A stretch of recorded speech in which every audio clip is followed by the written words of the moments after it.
Ladies and gentlemen, this morning the BBC publishes the report of my investigation into Jimmy Savile and the report of Dame Linda Dobbs into her investigation of Stuart Hall in connection with their work at the BBC. Savile and Stuart Hall were serial sexual predators. Savile was a danger to young people, both girls and boys, opportunistic and shameless. I have identified 72 BBC victims of Savile, of whom 34 were under the age of 16. His youngest victim was aged 8. His abuse included 8 cases of rape, the youngest victim being only 10 years old. Stuart Hall targeted and groomed young girls, often plying them with alcohol. Dame Linda identified 21 victims of abuse, of whom 8 were girls under the age of 16. The youngest was 10. Both of these men used their fame and positions as BBC celebrities to abuse the vulnerable. They must be condemned for their monstrous behaviour. But the culture of the BBC certainly enabled both Savile and Stuart Hall to go undetected for decades. I have identified 5 occasions when the BBC missed an opportunity to uncover their misconduct. I want to leave ample time for questions, so I intend in these opening remarks to address only 3 central matters. These are the complicit effect of BBC culture, the question of who at the BBC could have done something to stop Savile and Stuart Hall, and finally, I want to speak to and about the victims. But before that, I want to deal head-on with criticisms that have arisen in recent weeks. First, at no point has the BBC ever sought to influence the review, either as to the content of my report or as to the date of publication. And if it had, I would have paid heed. Second, the delay following the completion of the report in April 2015 was due solely to the concerns expressed by the Metropolitan Police, who feared that publication might prejudice their ongoing investigations. There was no other reason. I come to the first of my 3 main points, the features of the culture of the BBC which enabled Savile and Stuart Hall to hide for decades, and for which I must criticise the BBC. There was a culture of not complaining or of raising concerns. BBC staff felt, and were sometimes told, that it was not in their best interests to pursue a complaint. Loyalty to and pride in a programme could hinder the sharing of concerns. There was a reluctance to rock the boat. The management structure of the BBC was not only hierarchical, but deeply deferential. Staff were reluctant to speak out to their managers because they felt it was not their place to do so. Also, there was a culture of separation, competition, and even hostility between different parts of the BBC, so that concerns arising in one part would not be discussed with others. There was also a macho culture, in particular in Radio 1 and light entertainment. There were very few women in management positions. Women found it difficult to report sexual harassment. All the problems of reporting were compounded in the case of the talent. Celebrities were treated with kid gloves and were virtually untouchable. One witness told me that the talent were more valuable to the BBC than their own values. If these cultural factors had not existed, there would have been a real chance of Savile and Stuart Hall being discovered. I do recognise that many of these factors were common in the British workplace, and some still are, but these are all matters which the BBC must now address. Most important of all, in the 1970s, 80s and 90s, child protection was very low on the BBC's radar. In this, the BBC was far from alone. At that time, our society did not recognise the prevalence of the sexual abuse of children. Complaints were disbelieved and therefore rarely made. We were not sufficiently shocked by the signs of older men being sexually involved with teenage girls, and we were unaware of the damage which such unequal relations can cause.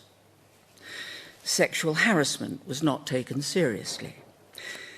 The BBC's attitude to child protection might have been understandable, but for one exceptional factor, which makes it deeply disturbing.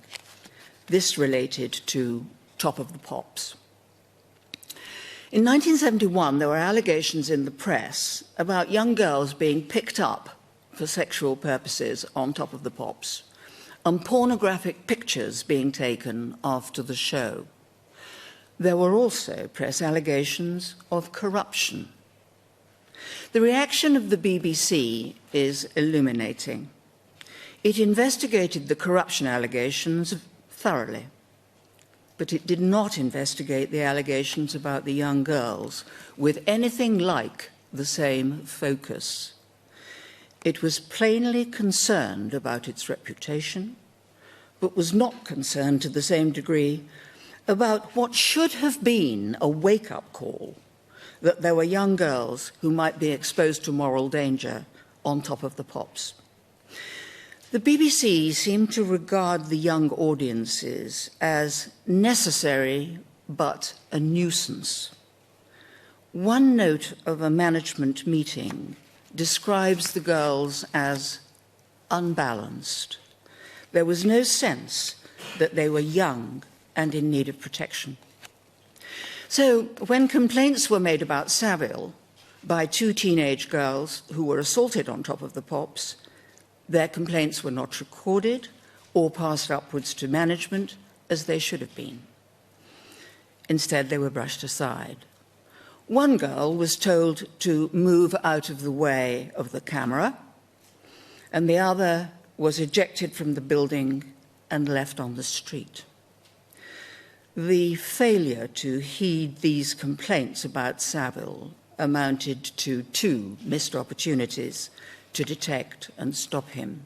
I cannot say that proper investigation of those complaints would have resulted in prosecution, but the BBC would at least have become aware of Savile's nature. I turn to my next main point. Who at the BBC could have done something about Jimmy Savile and Stuart Hall? In respect of Savile, there were 3 individuals.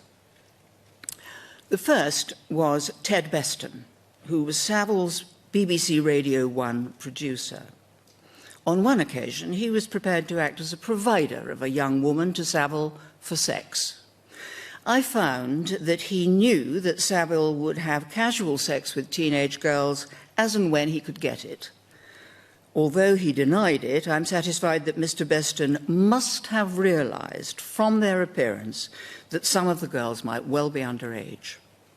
He admired Savile, and I do not think it ever crossed his mind that he should report him, but he should have done.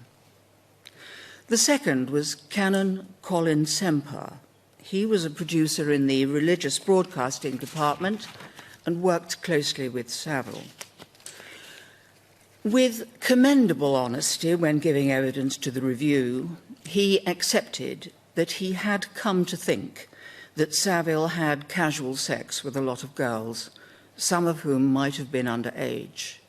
He did not discuss what he knew with his managers because he thought that they already knew about Savile and did not seem to be concerned about it.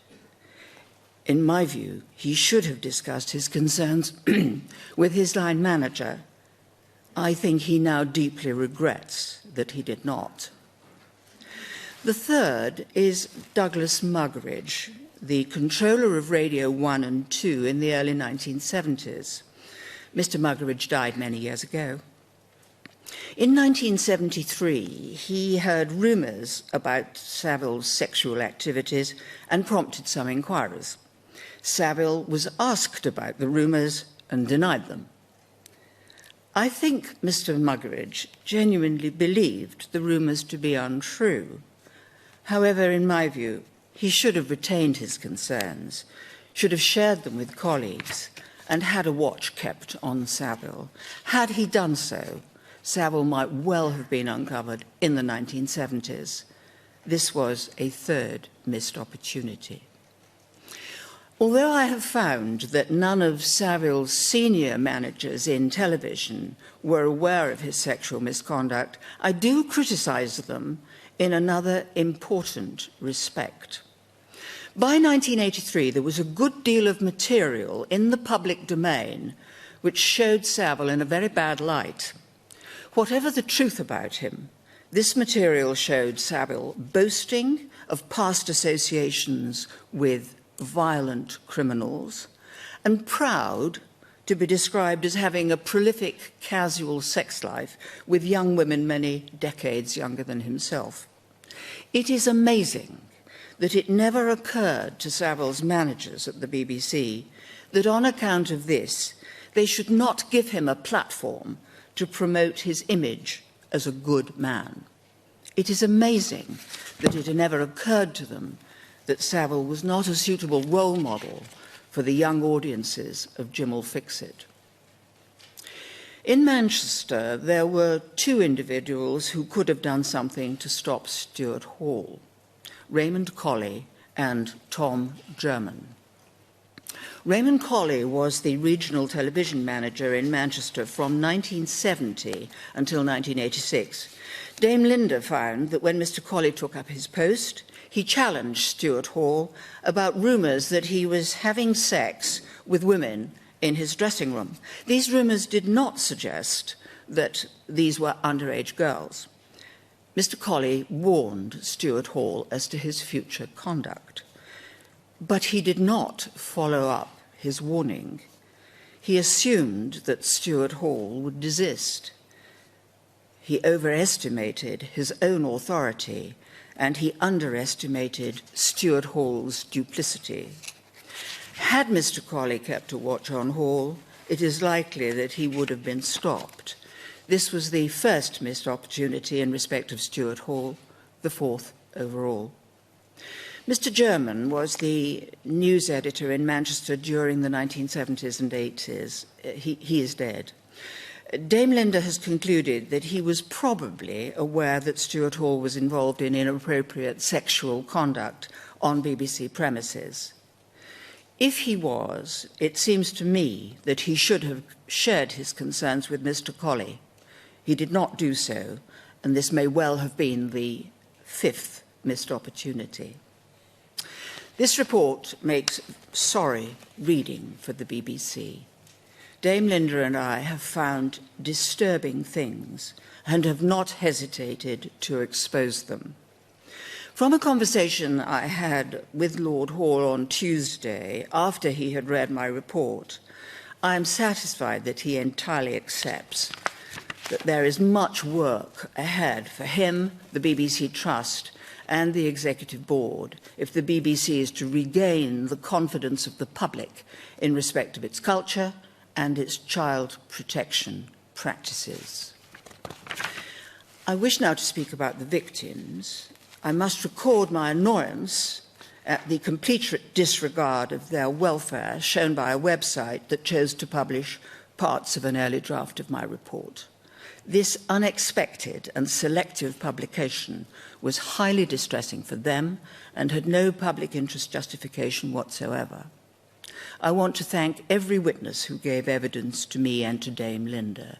But above all, I want to send a personal message to the victims of Savile and Stuart Hall, many of whom will be listening. Thank you for your contribution and your courage. Some of you have told me and Dame Linda that you blame yourselves for what happened and for not reporting it at the time. You are not to blame, and your reasons for not reporting are wholly understandable.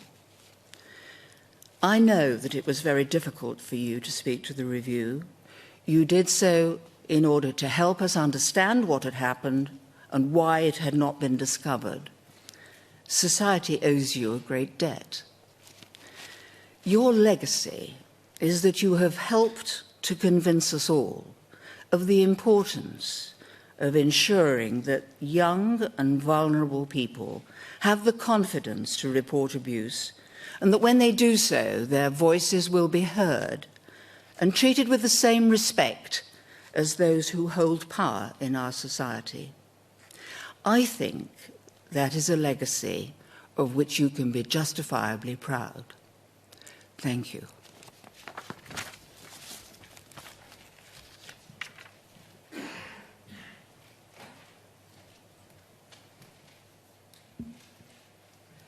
I'm going to take questions now. Wait a moment. We have 2 microphones. Please wait until you get one. Otherwise, I won't be able to hear you. I'll try and organise one question ahead, so I'll choose 2 now, and I will try and keep one ahead to save time. When you start, will you please give your name and the organisation that you represent, because I don't think I know any of you at all. Lady there who had her hand up first, wait a minute, and then, well, why not the man next to her? Thank you very much. It's Lucy Manning from BBC News. Yes. You say in your report that 117 people at the BBC heard rumours or stories about Jimmy Savile's sexual conduct, including some senior people. Yet you say that no senior managers knew what Savile was up to. Isn't this, as some of the victims think, a whitewash? It certainly isn't a whitewash. It's right that 117 witnesses told the review that they had heard rumours about Jimmy Savile. As a matter of fact, 180 witnesses, rather more than the 117, told me that they had not. But you see, I did find that a number of people at the BBC, junior people, did know about Savile. Either they knew from what they saw, or they realised and drew inferences in their own minds, and they realised what he was doing. They didn't report these matters upwards, and that I attribute to the culture of the BBC. I found that 2 people of producer level also knew, and I've mentioned their names in my opening remarks. They didn't report upwards either. I don't think that the fact that a producer knew about Savile means that the BBC, as a corporate body, knew. I had to make a judgment about what level of BBC management can be equated with the BBC as an organisation. And I came to the conclusion, as I explain in my report, that that level should be pitched at head of department level. I did consider whether it should be pitched at producer level, and I came to the conclusion that it should not, for reasons that I explain. To go back to the rumours, I'm a judge, or I was, and I still think like a judge, and I have to reach conclusions based on evidence that I hear. Rumour is not evidence. I have to have evidence. Somebody switched their phone off. I have to have evidence, either direct evidence or circumstantial evidence from which I can sensibly and properly draw an inference. I can't do that from rumours. True, there were lots of people who heard rumours. Many of them heard rumours about a lot of other people as well. You may know, some of you, my questioner may know, that the BBC is something of a rumour mill. There are rumours about all sorts of people. I simply could not properly draw the inference from the fact that some people had heard rumours that senior managers had. I've explained already that the BBC was a hierarchical organisation and a deferential one. The fact that people heard rumours in the canteens does not mean that people in management circles knew. I cannot draw that inference, and I will not do so. It would be quite wrong. Yes, you were next. Right. David Henke from Exaro News. Yes. But I know the website you referred to that leaked the report. Two questions. One, no, you're only allowed one and a supplementary. I should have made that plain. Choose your best. Choose my best. Right. Why did you, or do you regret in hindsight, the fact you gave away half your terms of reference to look at child protection, obviously because you thought the report was going to come out earlier. And I was also, dare I add, are you satisfied as well as a judge who couldn't compel people to give evidence? Now, actually, you're going on to two, you're eliding two questions. Do I regret giving away, as you call it, part of my terms of reference? The BBC told me that they had realised that their policies needed updating, and they wanted to get on with that work. They got on with it. They then wanted to have somebody look at those new policies, criticise them, give advice about them, sooner than I was going to be able to do it.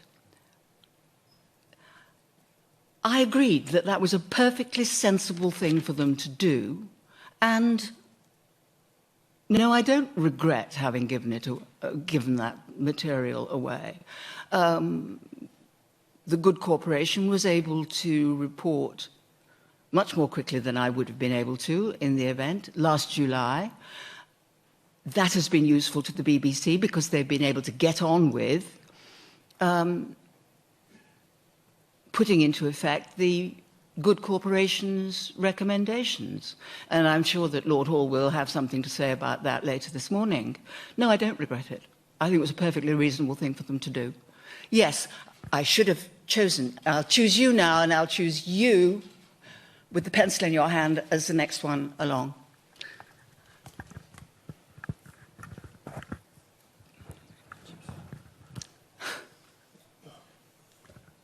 Yes. Sorry, forgive me. I'm juggling some material that I need to read out, so forgive me for that. Neil Midgley, commentator for the Daily Telegraph. One of the questions that you considered both in the leaked draft and in the final report was whether a predatory child abuser could be lurking undiscovered in the BBC today.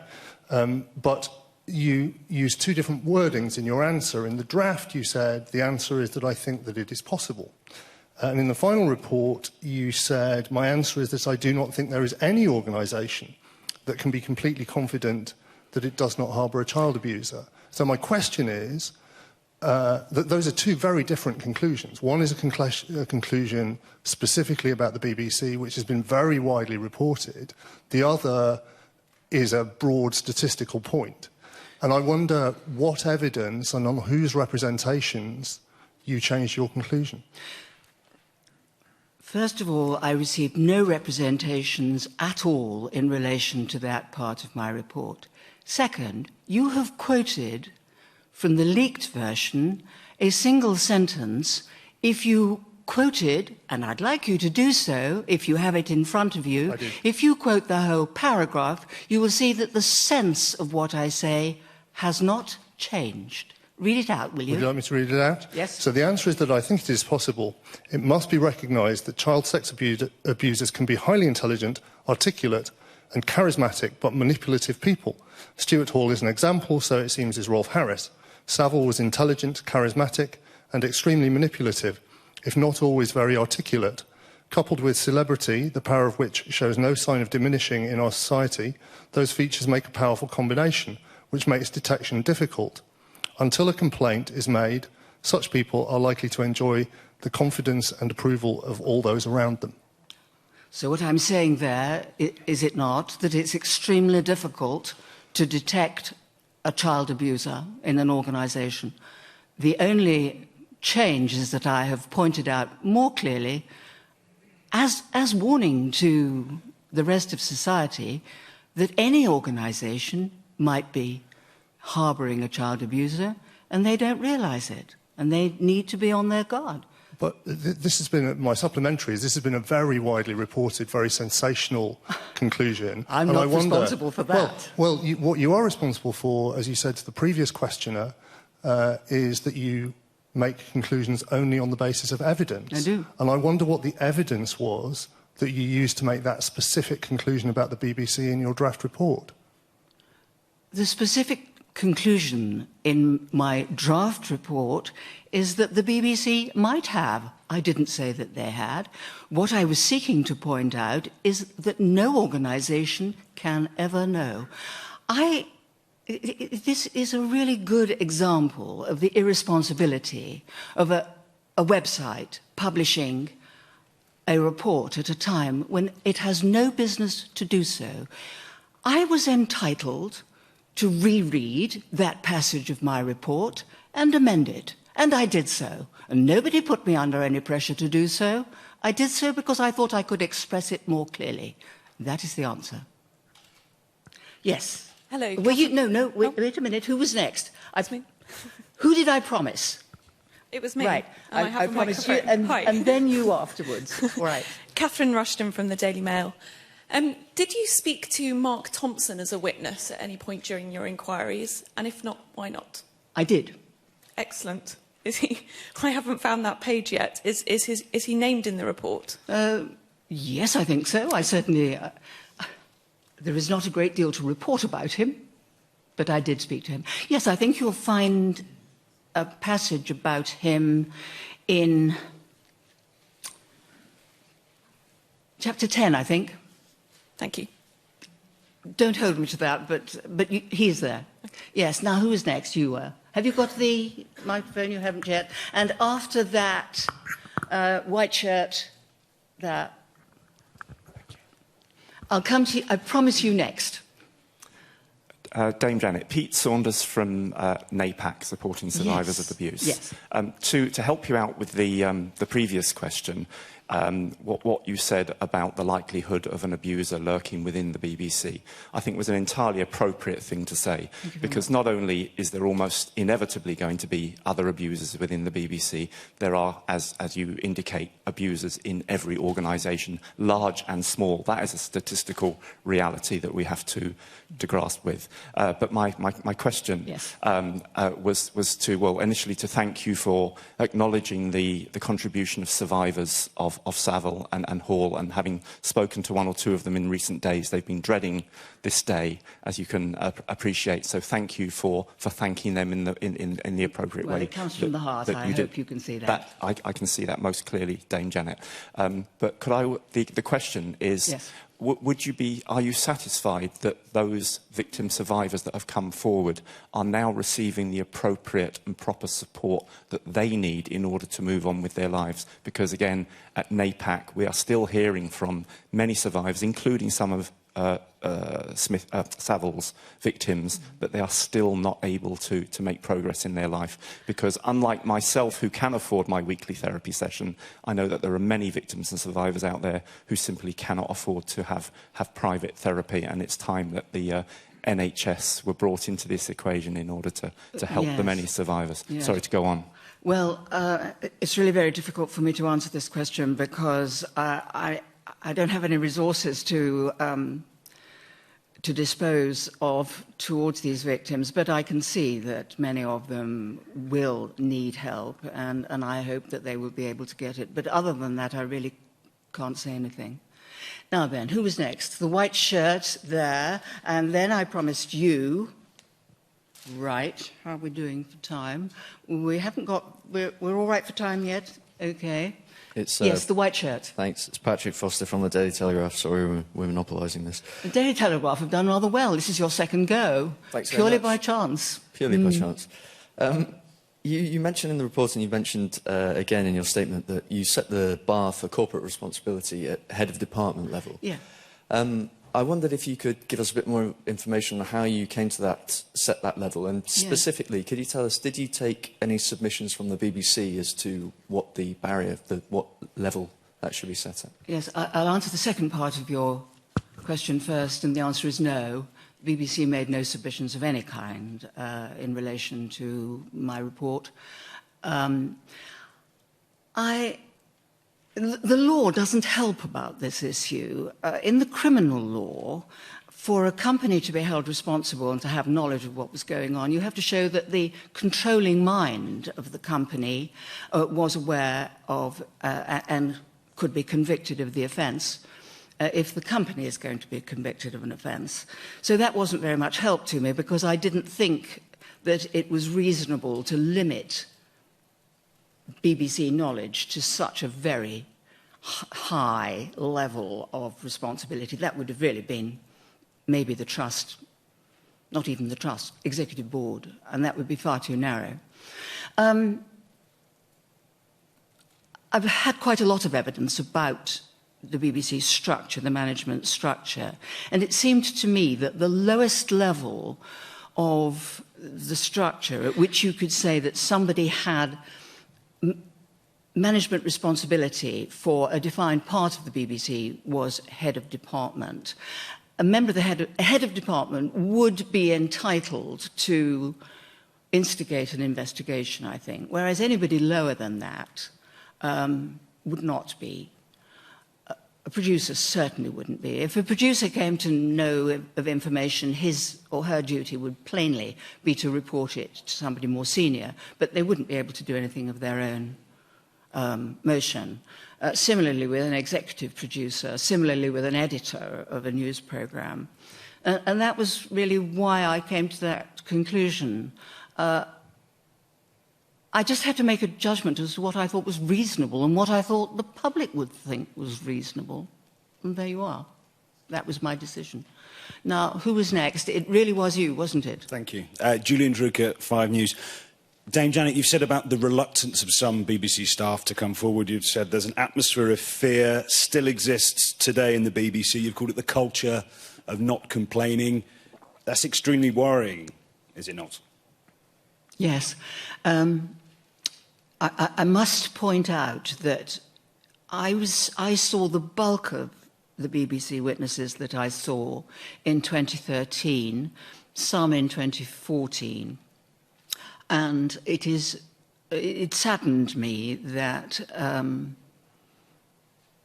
some of them were not prepared to speak unless they were guaranteed anonymity. And it was clear that they were concerned that there could be some form of disadvantage, detriment to them if they criticised the BBC. Since then, the Good Corporation has, well, the BBC has amended its whistleblowing policies and has, I think, genuinely taken on board that the fact that their culture of not reporting is deeply detrimental. The Good Corporation has approved their policies, says that they've got a lot of work to do still to implement them properly. But I think, but the Good Corporation did find that an increasing number of people were saying that they did feel a degree of confidence. So I hope that there has been a little bit of movement since the time that I saw those witnesses. But I do stress that the report that Diana Rose gave to the BBC called Respect at Work, she had exactly the same kind of report to her, attitude to her. People were not prepared to come and talk to her group, her panel, unless they were sure of anonymity. So that again was 2012, 2013. I hope there may have been a little bit of movement since then. I think there's a long way to go. Now, who did I promise? Who's got the microphone? I haven't done it properly. You're there with the red tie. You can have one. And you, all right, black jumper there. OK, now then, red tie. Mark Watts from Exeter. Oh, that's 2 goes you've had. Like the Telegraph. You say in the report that DJ A7 told you that he was unaware of any complaint in relation to 15-year-old Claire McAlpine, and he also told you that he was not interviewed by either of 2 investigations conducted by the BBC. You make as a finding that these claims are untrue. Can you be explicit? Are you accusing DJ A7 of lying to you? I'm not prepared to say whether I am or not. You must read the report and make of it what you wish. I had before me documents, contemporaneous documents from 1971, one relating to a conversation that took place between Bill Cotton and A7. The other, a conversation between Mr. Brian Neal, QC, as he then was, now the Right Honourable Sir Brian Neal, both of whom said that they had had conversations with A7. A7 told me that no such conversations had taken place and that this was not a lapse of memory on his part. They simply had not taken place, and I rejected that evidence. That's really all I can say. You must understand that the truth or falsity of the allegations that Mr. Cotton and Sir Brian were investigating was no part of my terms of reference, no part of my inquiry. What I was looking at is how did the BBC in those days deal with a complaint or a raising of a concern of a sexual nature, and particularly one involving a celebrity, as this one did. And you will see if you read chapter 9 of the report, you may not have had time to do that yet. I've read both the draft and the final. Of course you have. Yes. You will see, if you read chapter 9, that I am deeply critical of the way in which the BBC conducted its investigation into those matters. That allegation was not properly investigated. A7 was asked about it, he denied it, and the book was closed. And that is not satisfactory for reasons which I explain in detail in my report. And can you explain why Is this your supplementary? It is my supplementary. Right. Can you explain why you agreed with DJ A7 that you would not name him? Was there concern within your team of libel? No.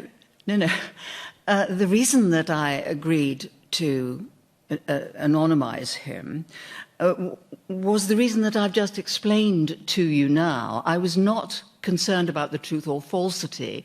His identity was not a matter of interest to me. My interest was the BBC have received a complaint about sexual impropriety by a celebrity. How did the BBC handle it? It didn't matter to me what his name was. It obviously would matter to him, and so it would only be reasonable that he would not agree to come unless he was accorded anonymity. I think that was perfectly fair and sensible. Would it not have been of interest to your readers? It might have been, but my interest is limited to matters which fall within my terms of reference. And that is, as far as I am concerned, all that the public is entitled to know from me. Thank you, the fact that they might be interested generally is nothing to the point. Thank you, Dame Janet. Now, who is next? You in the black jumper, I think, were promised. Has anybody... Yes, now I'll take this one and then one more. You at the back. Now, there are 2 hands that are overlapping. 2 women sitting next to each other. I can't... You 2, I don't know. You choose between you. And you're going to be the last. Now then. Noel Titheridge, BBC. So is A7 right to say that you made no suggestion he was guilty of any misconduct whatsoever? I did not make any such allegation. That is, as I've just explained, that was not within my terms of reference. I was interested in how did the BBC handle this complaint. And the answer was, I'm sorry, very badly. Yes, at the back.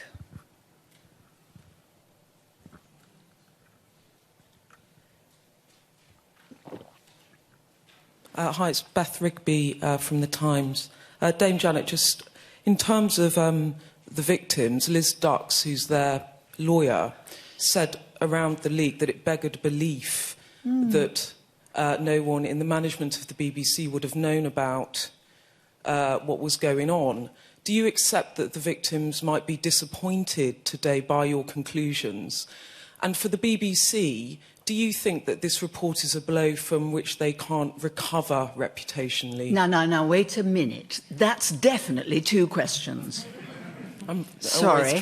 Which one do you want? Your Liz Dux question? Liz Dux. The Liz Dux, then. Right.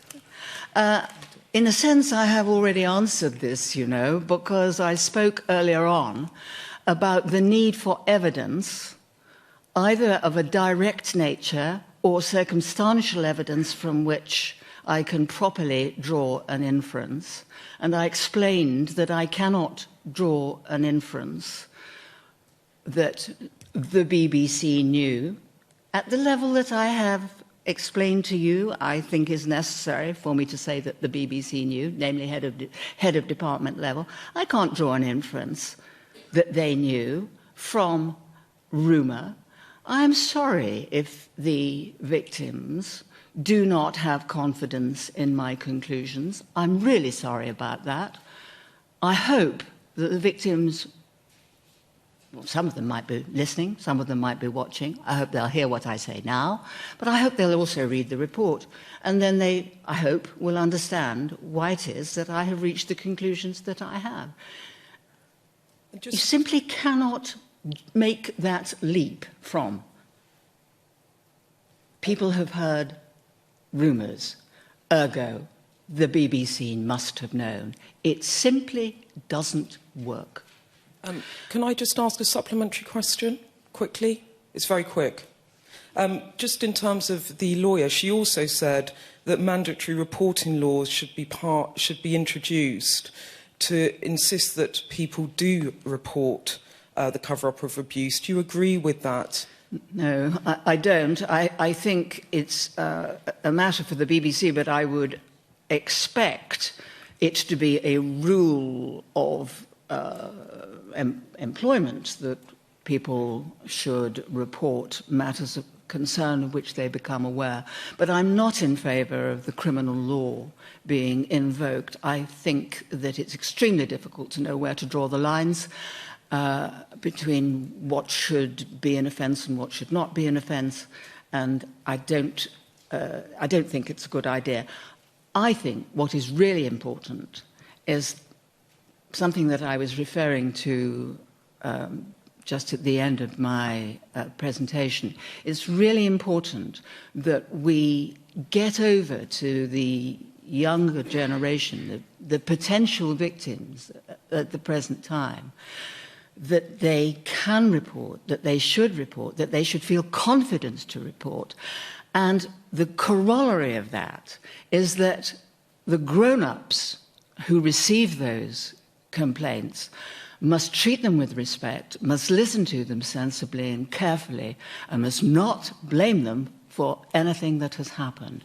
And if we can get that message over, that I think is much more valuable than having a criminal offence created that potentially sends people to prison for not reporting something. Let's get our priorities right. The priorities are to change the culture of being able to report and how reports are received. And if that message can go from this report, it will have been a worthwhile effort. I'm going to stop there. I must give way to Lord Hall. Thank you very much for your attention and for your courtesy, and good morning.